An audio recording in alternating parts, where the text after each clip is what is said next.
अस्सलाम वालेकुम नाजरीन, मैं हूं निगा मोहम्मद और आप देख रहे हैं स्पोर्ट्स टाइम।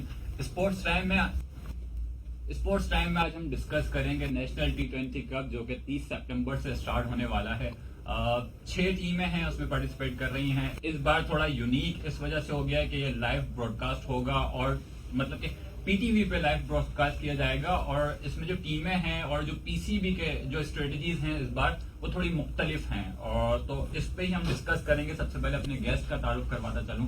मेरे साथ मौजूद हैं तारिक हारून, फर्स्ट क्लास क्रिकेटर हैं। अस्सलाम वालेकुम सर। वालेकुम अस्सलाम, थैंक यू। तारिक साहब खुद भी मतलब के नेशनल टी20 कप कई बार खेल चुके हैं तो इनको भी बड़ा एक्सपीरियंस है, इनसे इस चीज पर बात करेंगे। इसके साथ साथ हमारे साथ एक और गेस्ट हमारे मौजूद हैं, अमजद, जो कि अंडर 19 क्रिकेटर हैं। अस्सलाम वालेकुम अमजद। वालेकुम सलाम निगा भाई। अमजद भी अभी अंडर 19 क्रिकेट के ट्रायल हुए हैं, उनमें उन्होंने ट्रायल दिया है। इनसे भी पूछेंगे कि वो ट्रायल कैसे गुजरे और उसकी सिलेक्शन वगैरह कैसी थी। तो सबसे पहले तारिक साहब आपसे गुफ्तगू का आगाज करेंगे। ये जो नेशनल टी20 कप होने वाला है, 6 टीमें हैं। सबसे पहले तो ये कौन सी टीम आपको ऑन द पेपर बड़ी स्ट्रांग लगती है? देखें, टीम्स ऑन पेपर अगर देखी जाए तो मेरे ख्याल में नॉर्दर्न की टीम जो है वो लास्ट टाइम की चैंपियन भी है और वो उनकी बॉलिंग मुझे बहुत ज़्यादा स्ट्रांग लग रही है टी20 के मुनासबत से। और एक्सपीरियंस वाइज इसमें मोहम्मद आमिर हैं, सुहेल तनवीर हैं, शादाब खुद हैं और माद वसीम हैं। उस लिहाज से मुझे ऑन पेपर जो है वो नॉर्दर्न की टीम जो है वो स्ट्रांग लगती है। अदरवाइज टीमें सारी तकरीबन बैलेंस साइड है। अच्छा, इसके साथ साथ अगर हम नॉर्दर्न के अलावा क्या कहते हैं सेंट्रल पंजाब की बात करें तो वो साइड आपको कैसे लगती है? क्योंकि उसमें क्या कहते हैं कैप्टन जो है वो आपके नेशनल टी20 टीम के कैप्टन है बाबर आजम, वो लीड कर रहे हैं टीम को। ये साइड आपको कैसी लगती है? टीम तो अच्छी है ये, इसमें क्योंकि एक्सपीरियंस इसमें भी थोड़ा सा है।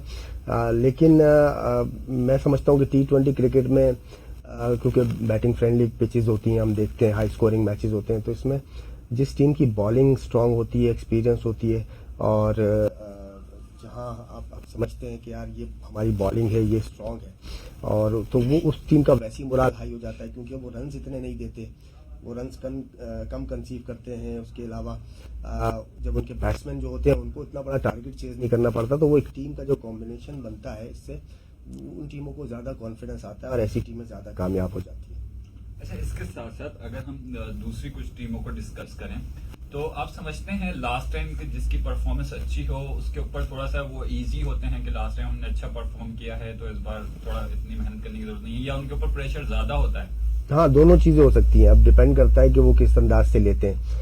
अगर तो वो उसको ग्रांटेड ले लेंगे भाई हम तो चैंपियन है, तो फिर तो उनका जवाल होने का चांस होता है। लेकिन ये जो सेकंड आपने बात की ना कि यार हमने लास्ट टाइम जो हम चैंपियन है तो हमें उस स्टैंडर्ड को मेंटेन रखना है और अपने पोजीशन को रिटेन करना है, हमने दोबारा जो है वो उस लेवल पे जाना है, तो ये चीज़ें जो है वो उनके लिए पॉजिटिव साइन साबित होती हैं। अच्छा, अगर लास्ट टाइम की चैंपियन नॉर्दर्न की अगर हम बात करें तो आप समझते हैं उनके पास जो क्या कहते हैं इंटरनेशनल प्लेयर हैं, जस्ट लाइक इमाद हैं, शादाब हैं, आमिर हैं खुद, फिर सुहेल तनवीर हैं, उमर अमीन हैं, इनकी टीम इतनी कैपेबल है कि दोबारा टाइटल विन कर सकती है? जी हाँ, देखिए मैंने जैसे कहा कि इनकी बॉलिंग बहुत स्ट्रांग है। हालांकि देखा जाए उसकी बनस्बत बैटिंग कोई इतनी बड़ी नहीं है, ऑन पेपर बैटिंग साइड कोई इतनी बड़ी नहीं है, लेकिन बॉलिंग बहुत ज़्यादा स्ट्रांग है।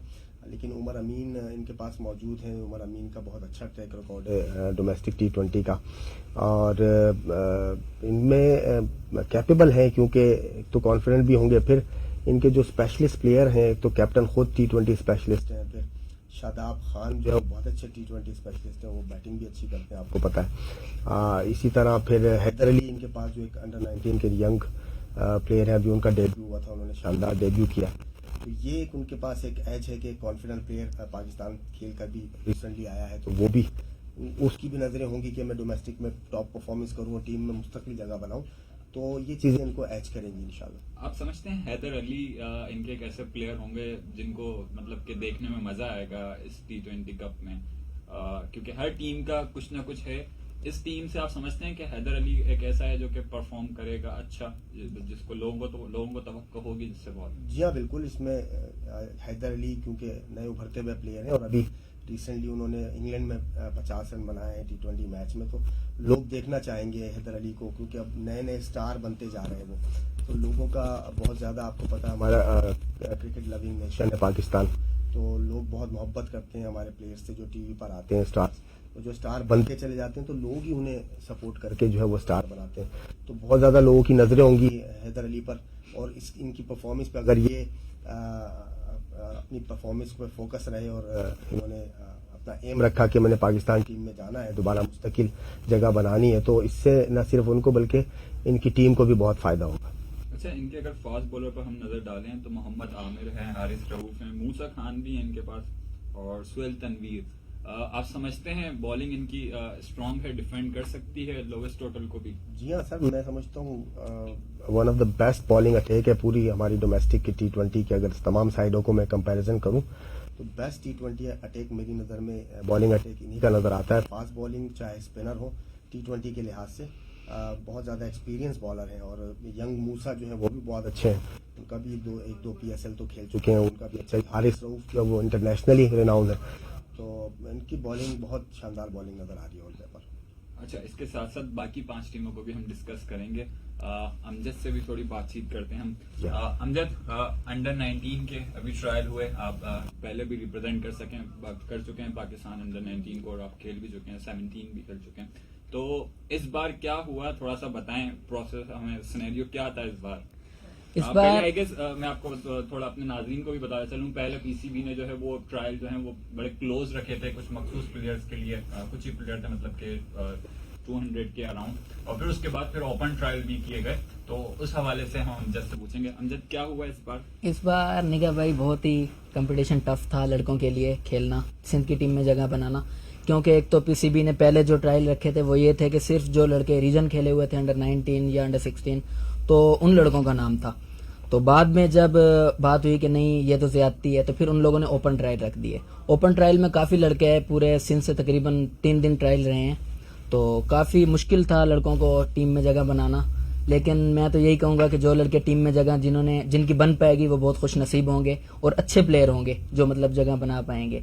बाकी बहुत कंपटीशन टफ था इस बार, पीसीबी ने बहुत टफ दिया कंपटीशन। जो लड़के मेहनत कर रहे थे, काफ़ी सारे लड़के हैं जिनका नाम नहीं भी आया होगा या जिनका आ जाएगा, काफ़ी लड़के होंगे बहुत सारे। तो मैं यही समझता हूँ कि ये कंपटीशन बहुत टफ था, पीसीबी ने ये जो किए बहुत टफ किए। अच्छा, आप सिलेक्ट हुए या नहीं इस बार? ये अब सिलेक्टर्स को पता या कोचिंग स्टाफ को पता कि मैं सिलेक्ट हूँ या नहीं, लेकिन मेरा थोड़ा सा एवरेज का इशू आ रहा था, वो अब पता नहीं क्लियर होता है या नहीं, ये नहीं पता मुझे। ओवर एज का इशू मतलब कि क्या था? एक तो आप पीसीबी के रिकॉर्ड में तो आप पहले से ही हैं। जी जी। तो ओवर एज अगर आप होते तो शायद आपके ट्रायल भी नहीं होते। जी जी। तो ट्रायल हो गए, तो उसके बाद ओवर एज, इसका कुछ बताएंगे थोड़ा सा हमें? ओवर एज का ये हुआ है कि मैंने जो बात पूछी है, मुझे जो डॉक्टर्स और कोचिंग स्टाफ ने बताया वो ये कि जब मैं अंडर 16 खेला था 2016-17 में, तो वो बता रहे हैं कि जब आप 16 साल और 9 महीने के थे तो आपको रियायत दे के अंडर 16 खिला दी थी। तो मुझे तो मतलब ना कोचिज ने बताया ना किसी ने बताया कि आप एवरेज हो। मुझे जब भी बताते तो मैं चैलेंज कर देता, क्योंकि मैं रियली 17 या 18 का हूँ, तो मैंने उस वक्त चैलेंज नहीं किया। मुझे बताते तो मैं चैलेंज कर देता। तो अभी मुझे बताया गया है कि आप बड़े हो अंडर 19 से, तो अब मैं कोशिश तो कर रहा हूँ, देखो क्या होता है। अच्छा, यही आपसे भी इस हवाले से क्वेश्चन करूंगा, क्योंकि आप सीनियर हैं, आप इन सब चीजों को देख के आ चुके हैं। ये सिनेरियो वैसे डेवलप हो जाता है नॉर्मली। एक बंदा जो कि आपके पीसीबी के रिकॉर्ड में ही 16 खेला हुआ है और उसने काफी टाइम दिया है, उनके साथ उन्होंने कैंप किए हैं, प्रैक्टिस की है, नेशनल कोचेस ने उसको बुलाया भी है, उसको प्रैक्टिस करवाया, इन्वेस्ट की उसके ऊपर, एक प्लेयर के ऊपर इतनी। फिर एक टाइम जब आप क्या कहते हैं, उसको लगता है कि अब मैं 19 खेलूंगा, सिलेक्ट होने वाला हूँ, फिर इस किस्म की मिसमैनेजमेंट बनती है, आप समझते हैं? जी हाँ निगाह, ये मैं इनका नहीं, मैं पहले से भी 1-2 केसेस सुनता आ रहा हूँ। एक लड़का है नाफे, जो इनके साथ कुलीग है और क्रिकेट खेले दोनों साथ, वो उस लड़के का जो बेफॉर्म बना हुआ है वो 2007 का बना हुआ है, और पीसीबी के पास ये सब डॉक्यूमेंट्स, आपको पता है, ये सब जानते हैं कि जमा हो जाते हैं शुरू ही से। 2007 का बे फॉर्म है। इट मींस कि जो भी रिकॉर्ड में पीसीबी के चढ़ा है उनकी एज वगैरह बे फॉर्म की वाइज या आगे जो भी खेलते हैं वो 16 खेलते हैं, 19 खेलते हैं, उनका रिकॉर्ड मौजूद है पीसीबी के पास। सवाल ये पैदा होता है यहाँ पर जहाँ ये बच्चों के साथ जो ज्यादती हो रही है मेरी नजर में, जो कि नहीं होनी चाहिए, जिन लोगों के रिकॉर्ड्स आपके पास मौजूद हैं उनका बोन टेस्ट लेने का क्या तुक बनता है? कोई तुक बनता नहीं है, नंबर 1। दूसरी बात, मेरी पीसीबी के डॉक्टर से बात हुई है, मैं नाम नहीं लेना चाहूंगा, फिर ऐसा ना हो उनको कोई प्रॉब्लम हो जाए। तो उन्होंने मुझे बताया कि तारिक, बोन टेस्ट जो है वो हमेशा एक जैसा नहीं आता और ना ही ये कोई परफेक्ट रिजल्ट है। ये सब जानते हैं, ये मेडिकल साइंस भी जानती है कि ये परफेक्ट नहीं आता। तो सवाल यहाँ पैदा ये होता है मेरा दोबारा कि जैसे आपने कहा कि ये मिस मैनेजमेंट है या एक छोटी सी गलती है या आपके कुछ और है। मेरी नजर में शायद ये भी हो सकता है कि एक टीम है और बहुत ज्यादा प्लेयर्स हैं और बहुत ज्यादा अच्छी क्वालिटी प्लेयर्स हैं, तो अब वो किसको खिलाएं किसको ना खिलाएं। कहीं बोन टेस्ट करके कोई ऐसा बहाना तो नहीं तलाश किया गया कि यार बोन टेस्ट में जो ओवर एज होंगे उनको हम बाहर करते चले आएंगे ताकि उनके लिए आसानी हो जाए। क्योंकि जब बहुत सारे अच्छे प्लेयर्स नहीं सिलेक्ट होंगे तो फिर आवाज उठेगी, शोर उठेगा कि यार टीम जो है वो कम है। तो अगर किसी प्लेयर को आपने सिलेक्ट नहीं करना है, ज्यादा प्लेयर्स हो रहे हैं, तो परफॉर्मेंस वाइज उसको बाहर करें, आप समझ में आता है। मिसाल के तौर पर अगर जिसकी परफॉर्मेंस अच्छी नहीं है, लड़के जाहिर सी बात है कंपटीशन होगा, टफ कंपटीशन होगा, लड़के आएंगे। देखिए ना, मैं आपकी बात काट रहा हूँ, इनको टाइम नहीं मिला कि एक कैंप लगा लें जिसमें ये अपने 50-60 लड़कों का कैंप लगाकर उनकी परफॉर्मेंस को मॉनिटर कर लेते। इनके पास इतना टाइम नहीं है। मेरे ख्याल में 30th को इनको जाना है और फर्स्ट या सेकंड से इनके मैचेस स्टार्ट हैं। तो इन्होंने 20 या वो जो भी स्क्वाड होगा वो टीम का प्लेइंग का वो अनाउंस करना है, कुछ रिजर्व के। इनके पास इतना टाइम नहीं है कि ये इसको बेहतरीन तरीका तो यही है जैसे आपने कहा कि आप 60 लड़के ले लें, उनको आप मैचेस कराएं, उनकी ट्रेनिंग कराएं, उनकी फिटनेस टेस्ट ले लें, उनकी परफॉर्मेंस ले लें। जो टॉप परफॉर्मर है वो ले लें, जिन्होंने नहीं परफॉर्म किया वो आवाज नहीं उठाएंगे, वो आराम से जो है बैठ जाएंगे कि ठीक है हमने परफॉर्मेंस। लेकिन असल में अगर ये चीज भी अगर आप जो बता रहे हैं इस पे भी अमल कर लिया जाए तो अगर 2-3 मैच करवा देंगे उसमें ज्यादा टाइम भी नहीं लगेगा मेरे ख्याल से, 1 या 2 दिन में मैचेस हो जाएंगे। वहां पे आप किसी प्लेयर को उस परफॉर्मेंस की बेस पे बाहर करेंगे तो वो मतलब के बाहर हो भी जाएगा। सही है, मुझे 2 मैच खिलाए हैं, मुझे परफॉर्म नहीं हुआ, उसने मुझसे ज्यादा परफॉर्म कर लिया, उसने मुझसे ज्यादा आउट कर लिया, उसने मुझसे ज्यादा रन कर लिए, रीजन मतलब के वैलिड है, समझ में आएगा प्लेयर को। लेकिन एक बोन टेस्ट के ऊपर अगर किसी प्लेयर को बाहर कर दिया जाता है और वो भी तब जब आपने उसके ऊपर पहले ही इन्वेस्ट कर चुके हैं, आपके रिकॉर्ड में ऑलरेडी है, तो ये तो खैर मुझे तो समझ में नहीं आता। अब इसका सुने ना, अगर ये चीजें करनी होती तो फिर बोन टेस्ट नहीं होता ना, और बोन टेस्ट नहीं होता तो प्लेयर्स बाहर नहीं होते। जो आप बता रहे हैं 2-3 दिन में हो जाता, लेकिन वो करना नहीं चाहते ना। अगर करना चाहते तो वो 2-3 दिन में करा के इनको कर लेते मेरिट पे सिलेक्ट, लेकिन वो बोन टेस्ट करना चाह रहे हैं। तो ये जो वो करना चाह रहे हैं, अब ये वही बताएंगे कि क्यों करना चाह रहे हैं जिनका ऑलरेडी इनके पास रिकॉर्ड मौजूद है। अच्छा, इसके साथ साथ हम अगर अब नेशनल T20 कप में ही दूसरी टीम को अगर डिस्कस करें, बलोचिस्तान की टीम। अब बलोचिस्तान की टीम आप कैसी देखते हैं? कैपेबल है परफॉर्म अच्छा कर सके इस टूर्नामेंट में दोबारा? क्योंकि लास्ट टाइम रनर अप थी आई गेस। जी हाँ, बिल्कुल। देखें, ऑन पेपर हम देखते हैं तो जैसे हमने कहा कि इसमें भी एक्सपीरियंस प्लेयर्स हैं, लेकिन मुख्तलिफ एरियाज के जो है वो, क्योंकि बलूचिस्तान की अपनी एक टीम तो बनती नहीं है, कभी भी नहीं बनी, हमेशा बाहर से प्लेयर जाके खेलते हैं, तो जो कि होना चाहिए, उनकी रिप्रेजेंटेशन ज्यादा होनी चाहिए मेरी नज़र में। लेकिन जो भी टीम इसमें जो हम देख रहे हैं, इसमें एक्सपीरियंस प्लेयर हैं, जैसे हारिस सुहेल है, बिस्मिल्लाह खान है। बिस्मिल्लाह खान बहुत अच्छे प्लेयर है, विकेट कीपर बैट्समैन है और बलूचिस्तान से बिलोंग करते हैं। और अकबर उर रहमान कराची के कप्तान रहे हैं T20 स्क्वाड, वनडे स्क्वाड के, ये एक्सपीरियंस प्लेयर हैं। और इमाद भट्ट बहुत एक्सपीरियंस है, अवेश जिया इनके पास है, इमामुल हक है, फिर सीनियर प्लेयर में इमरान फरद भी खेल रहे हैं, इतना एक्सपीरियंस उनको। तो जैसे आपने कहा, शॉर्ट में कहूंगा कि जैसे उमर गुल बॉलिंग में मौजूद है, यासिर शाह है, उसामा मीर है, लेग स्पिनर्स 2-2 रखे हुए हैं इन्होंने। तो उमैद आसिफ है, बहुत अच्छे सीमर है। और इनके पास ये आकिब जावेद यंग, आकिब जावेद जो है, ये बिल्कुल ये असल में ये फाइंड है कराची किंग्स की। मैं आपको बताऊं, कराची किंग्स ने इनके जो ट्रायल्स थे, जिस जमाने में ये गए थे छोटे एरियाज में, वहां पर प्लेयर सिलेक्ट किए थे, लेकर आए। बहुत ही अच्छा रॉ टैलेंट है और फिर इन पर काम किया है, कबीर खान ने काम किया बहुत ज्यादा। तो अब जो है वो PSL खेल रहे हैं, ये बड़ी अचीवमेंट है उनके एरिया की भी और उनकी भी। तो टीम जो है, आपने सही कहा, लेकिन वो जो कॉम्बिनेशन बनता है वो ड्यूरिंग द मैचेस टूर्नामेंट बनता है टीम्स का, और उसमें जो ऑन पेपर वाला मामला है वो फिर पीछे रह जाता है। जो उस दिन उस घड़ी उस माहौल में जो परफॉर्म करते हैं, जो कॉम्बिनेशन बनता है टीम का, अच्छा उसी में ये बढ़ जाते भी हैं। मैटर करता है क्योंकि आपने काफी इलाकों के लड़कों को एक जगह जमा किया है, फिर उनका कॉम्बिनेशन बनाना, उनकी अंडरस्टैंडिंग बनाना।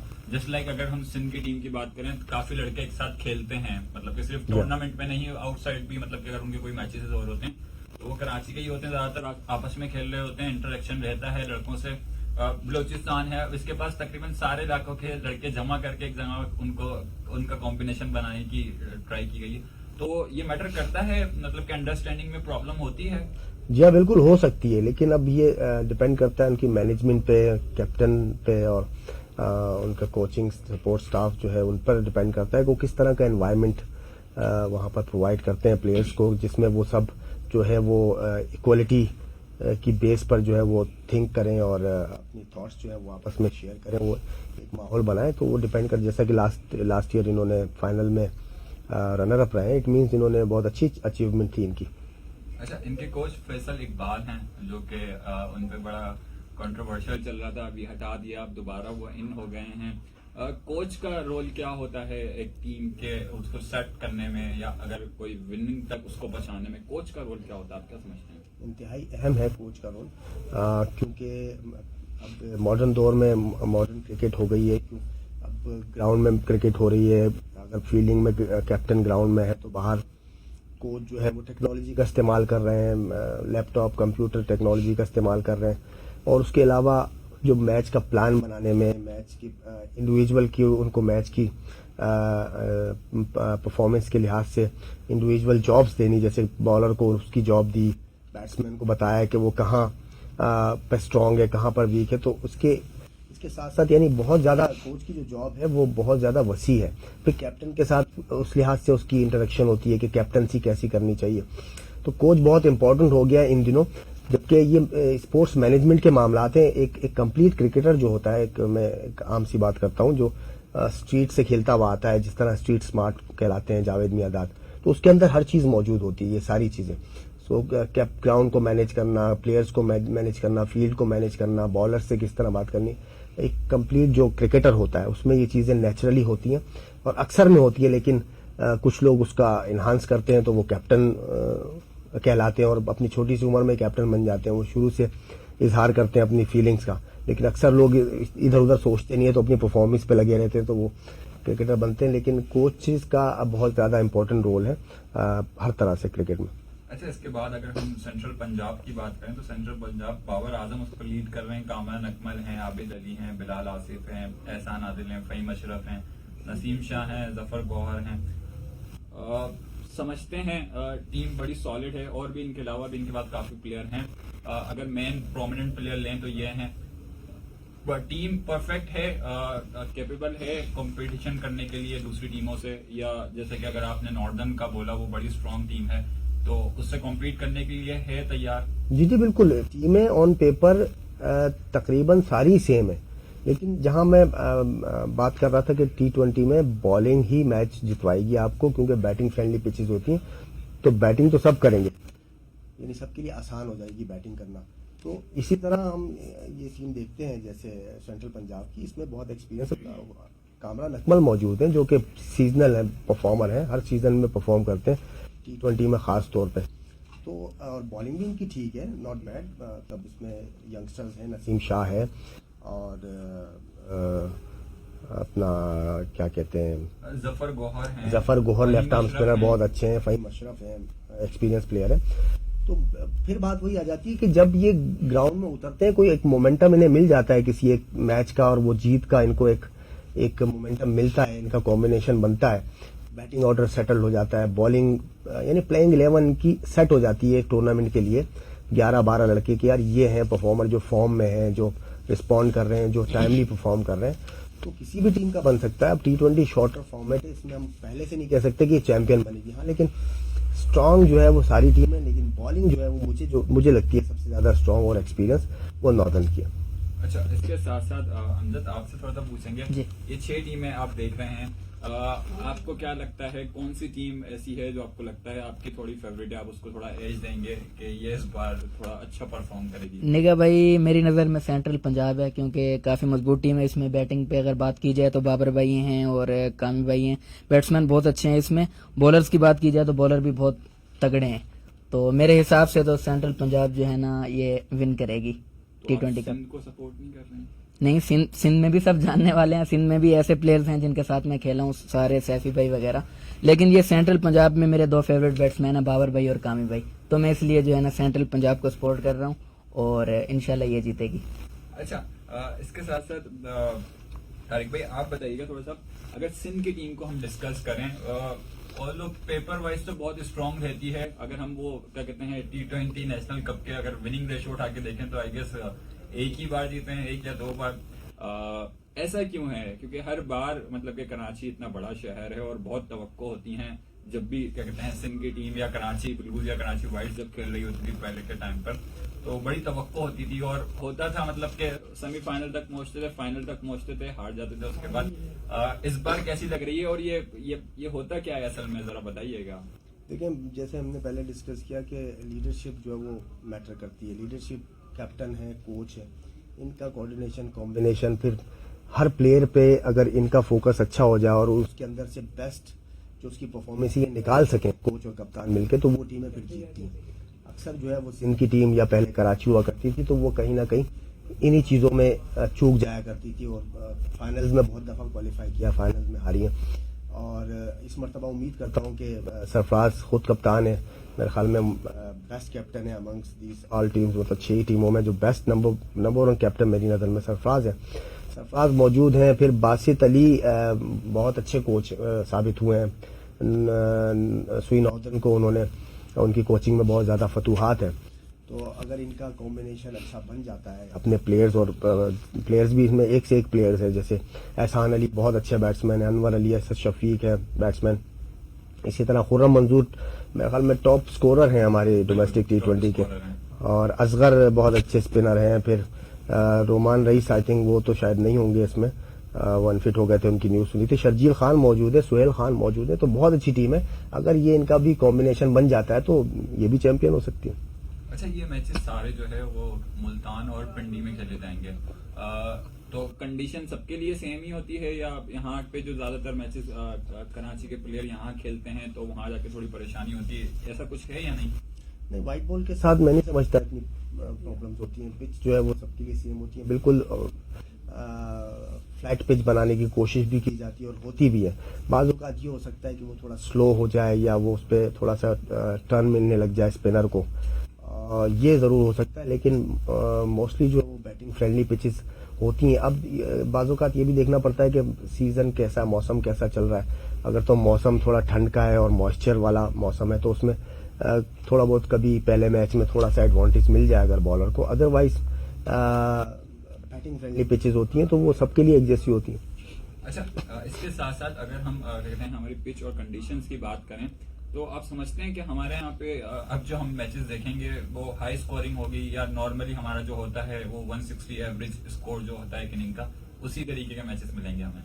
देखिए, उम्मीद करते हैं क्योंकि ग्राउंडमैन को बहुत ज़्यादा टाइम मिला, लॉकडाउन थी, क्रिकेट थी नहीं, क्रिकेट हुई भी नहीं, पिचेस को भी रेस्ट मिला, तो मैं समझता हूँ कि अच्छी इंटरनेशनल स्टैंडर्ड की पिचेस बननी चाहिए जिसमें 200 रन बने, 200 रन चेज हो रहे हो, 250 रन बने, होना तो ये चाहिए। अब देखते हैं कि वो किस तरह का रिजल्ट प्रोड्यूस करते हैं क्यूरेटर वगैरह, लेकिन टाइम तो इनके पास बहुत था। अच्छा, इसी तरीके से अगर हम इस पूरे नेशनल T20 कप में जो कि 30 सितंबर से होने जा रहा है, अगर प्लेयर टू वॉच अगर हम लिस्ट बनाएं तो आप क्या समझते हैं कौन से ऐसे प्लेयर हैं जिनको इस बार देखने में मजा आएगा? देखिए, अपकमिंग प्लेयर्स में जैसे हमने पहले डिस्कस किया, हैदर अली हैं, उनको देखेंगे लोग, बहुत ज़्यादा लोग चाहेंगे कि ये परफॉर्म करें और ऊपर आएँ। इसी तरह आकिफ की हमने बात की, वो एक फाइंड है, वो एक देही इलाके से KPK के निकल कर आए हैं और इतनी बुलंदियों पे चले गए हैं, तो उस पर भी नज़रें होंगी सबकी, और कौम की भी होंगी और सेलेक्टर्स की भी होंगी। और इनके अलावा Zeeshan Ashraf one of the best, मैं समझता हूँ कि वो बहुत अच्छे बैट्समैन हैं, लेकिन अभी वो अपने पोटेंशियल पे परफॉर्म कर नहीं रहे। उम्मीद करता हूँ कि इस T20 में वो अपने पोटेंशियल पे खेले और वो बड़े स्कोर करें। और इसके अलावा विकेट कीपर बैट्समैन 19 के रोहेल नजीर है, बिल्कुल वो जो है वो लोगों की मरकज निगाह रहेंगे, सेलेक्टर्स की भी लोगों की। उनके पास मौका भी अच्छा है क्योंकि बिल्कुल टाइमली हो रहा है ये टूर्नामेंट, और इसमें जो परफॉर्म करेगा तो आगे वर्ल्ड कप भी है, फिर उसमें भी सिलेक्शन हो सकती है। अच्छा, इसके साथ साथ अगर हम खैबर पख्तूनख्वा की टीम को अगर डिस्कस करें जिसके कैप्टन मोहम्मद रिजवान हैं, काफी सीनियर प्लेयर भी इसमें मौजूद हैं, मोहम्मद हफीज हैं, शोएब मलिक हैं, शहनशाह अफरीदी हैं, इमरान खान सीनियर हैं, फखर जमान है, इफ्तिखार अहमद हैं, उस्मान खान चनवारी हैं, वहाब रियाज हैं। ये तो मतलब के नाम से ही टीम ऐसे लग रहा है जैसे कि पाकिस्तान की टीम खेल रही है कोई। ये टीम कैसी है? देखिए, ऑन पेपर ये बहुत बड़ी साइड नजर आ रही है हमें, और अब देखते हैं कि ये किस तरह से इनको इस्तेमाल करते हैं अपने बैट्समैन और बॉलर्स को। अगर इनका कॉम्बिनेशन बन जाता है, जैसे हम डिस्कस कर रहे हैं कि टीमें तकरीबन सारी ही सेम है, लेकिन कहीं कहीं किसी टीम को थोड़ा बहुत एज है, लेकिन ये टीम काफी बैलेंस लग रही है अगर हमको गौर से देखते हैं। इसमें शिनवारी, वहाब रियाज, फिर शोएब मलिक है, शाहिनशाह अफरीदी इन फॉर्म है, फिर मोहम्मद हफीज हैं, हारिस हैं, और हारिस तो विकेट कीपर है। खैर, बहरहाल इनका जो जुनैद खान इतने एक्सपीरियंस है, इनका अगर कॉम्बिनेशन बन जाता है तो ये टीम भी जो है वो हमें टॉप टीम नजर आती है। अब्दुल रज़ाक कोच है, अब देखें ये कितना बड़ा एडवांटेज है उनका ड्रेसिंग रूम में बैठे हुए, उनका होना और उनका हौसला अफजाई करना अपने प्लेयर्स के लिए। एक तो वो ऑलराउंडर, फिर इतनी क्रिकेट खेली हुई, तो बहुत ज्यादा एडवांटेज इनको है। मैं समझता हूँ अगर इनका कॉम्बिनेशन बनता है तो ये टीम भी टॉप 4 में जो है वो जरूर है। अच्छा, इसके अलावा अगर हम ओवरऑल बात करें नेशनल टी20 कप की, अगर रन्स की बात करें, खुर्रम मंजूर जो है वो टॉप पर हैं, उनके बाद कामरान अकमल हैं, फिर शोएब मलिक हैं, फिर उमर अमीन हैं, इसके साथ ये लिस्ट चलती जा रही है। अगर आपके एक नेशनल टी20 कप में कोई टॉप परफॉर्मर है, मतलब कि रन उसके सबसे ज्यादा हैं, वो आपकी नेशनल टी20 टीम में नजर नहीं आता है, तो ये यंगस्टर के लिए क्या मैसेज जा रही है? बस यही मामलात हैं, जैसे कि हम कहते रहते हैं कि इक्वलिटी होनी चाहिए, इक्वल राइट्स हैं तमाम प्लेयर्स के, चाहे वो कहीं का भी हो, चाहे वो कैसा भी खेलता हो। आपका क्राइटेरिया परफॉर्मेंस सेलेक्ट करने का परफॉर्मेंस है और होना भी चाहिए, तो फिर उसकी परफॉर्मेंस देखनी चाहिए। हमने माजी में देखा कि मैं वैसे कोई फिगर आउट नहीं कर रहा, लेकिन फवाद आलम का जब नाम आता तो कहते थे यार ये इसका स्टांस ठीक नहीं है, इसकी टेक्निक ठीक नहीं है। तो ये प्रॉब्लम नहीं होनी चाहिए। किसी को अगर पर्सनली कोई प्लेयर पसंद नहीं आ रहा तो प्लीज अपनी पर्सनल जो है ख्वाहिशात को एक तरफ करें। ये कौमी मामला होता है। कोई भी परफॉर्मर है, चाहे वो कैसे भी खेल रहा है, अगर वो टॉप परफॉर्मर है तो उसको मौका मिलना चाहिए। और इसी के साथ साथ अगर हम मोस्ट विकेट की बात करें तो सईद अजमल तो खैर रिटायर हो गए हैं, वो सईद अजमल टॉप हैं, फिर एजाज चीमा हैं, वो भी रिटायर हो गए। अनवर अली हैं, वो अनवर अली अभी तो हैं, और वहाब रियाज हैं। अनवर अली आप समझते हैं, हालांकि उन्होंने जो टी20 खेले भी हैं, लेकिन टी20 में वो उस तरीके से परफॉर्म नहीं कर पाए जिस तरीके से वो नेशनल टी20 कप में उनकी विकेट्स बता रही हैं। तो इनकी अभी जगह है, आप समझते हैं नेशनल टीम में बनती है या नहीं? देखिए, कॉन्फिडेंस की बात होती है। अगर हमारे यहाँ होता ये जो कि होना नहीं चाहिए, एक लॉबी बनती है, लॉबी जो है वो प्लेयर्स को उठा के रखती है ड्यूरिंग द डोमेस्टिक सीजन ही कि यार आप आओगे, आप खेलोगे, और वो प्लेयर फिर कॉन्फिडेंस लेकर जो है वो जाता है, परफॉर्म करता है। फिर एक लॉबी ऐसी बन जाती है कि आप नीचे आते हैं और फिर नीचे आपको कोई पूछ ही नहीं रहा होता। तो ये चीज प्लेयर के लिए बहुत ज्यादा डिफिकल्ट होती है। अनवर अली के केस में मैं कहूंगा कि उन्हें बहुत ऊपर से जब वो नीचे आए, हाँ उनके साथ इंजरीज के प्रॉब्लम रहते हैं, लेकिन ऑलराउंडर वाइज आपके पास ऑलराउंडर्स हैं कितने, और वो ऐसे ऑलराउंडर हैं कि वो टॉप लेवल पे डोमेस्टिक नहीं बल्कि इंटरनेशनल क्रिकेट में आपको अपनी परफॉर्मेंस दिखा चुके हैं। अच्छा, लास्ट क्वेश्चन, कौन सी 2 टीमें हैं जो आपको फाइनल खेलती हुई नजर आ रही हैं? बहुत मुश्किल सवाल है। फिर भी मैं तुक्का ही मारूंगा जो खेलती हुई नजर आ रही है। मैं नॉर्दर्न का कहूंगा, और मेरे ख्याल में सिंध। हाँ, आपका यही सेम क्वेश्चन आपके लिए है, कौन सी? मेरे हिसाब से सेंट्रल पंजाब और सिंध खेलती हुई नजर आ रही हैं। ठीक है, चलें जी। नाजरीन, आपने हमारे दोनों गेस्ट के व्यूज सुने। नेशनल टी20 कप 30 सितंबर से स्टार्ट होने जा रहा है। ये बिल्कुल मतलब कि एमपीटी ग्राउंड में खेला जाएगा। आप सब नाजरीन से भी गुजारिश है कि टीवी पे से देखें, पीटीवी स्पोर्ट्स पे ये लाइव दिखाया जाएगा। एंजॉय करें क्रिकेट को। क्रिकेट काफी टाइम बाद आपको देखने को मिलेगी हमारे ग्राउंड्स में, मतलब कि पाकिस्तान के ग्राउंड में। वैसे आपने भी लास्ट इंग्लैंड की सीरीज देखी। लॉकडाउन की वजह से, कोरोना की वजह से काफी क्रिकेट मिस कर दी हमने, तो ये क्रिकेट मिस करना ना भूलिएगा। नेक्स्ट वीक आपसे फिर मुलाकात होगी, जब तक के लिए अल्लाह हाफिज।